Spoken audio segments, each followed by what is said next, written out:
My question to you is, what is your line of action if SSC verdict comes in PTI's favor and the government says we don't follow it, or whatever they come up with, because they are clearly trying to avoid it? What do you do? You must have thought something in your mind. Look, when I dissolved my two assemblies, we got the top lawyers, we looked at the constitution.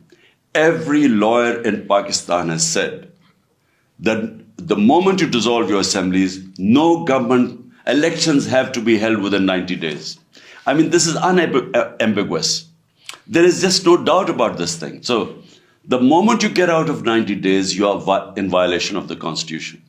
And it is one of those violations where once you get out of 90 days, who decides when?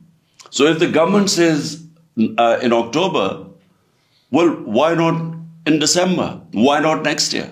So the moment General Zia got out of the 90 days when he came into power and he said, I will hold elections in 90 days, the moment he got away, he lasted for 11 years.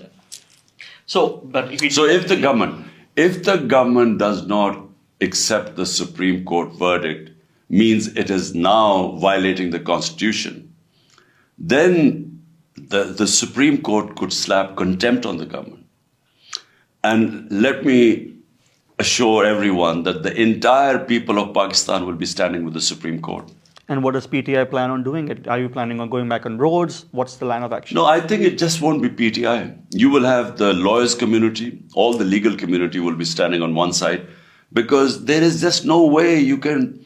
The Constitution leaves no doubt that the elections have to be held in 90 days.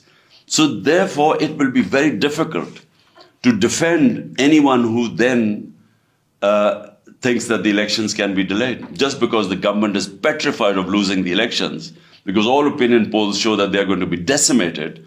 Therefore, they just are running scared of the election, and they're willing to even violate the Constitution.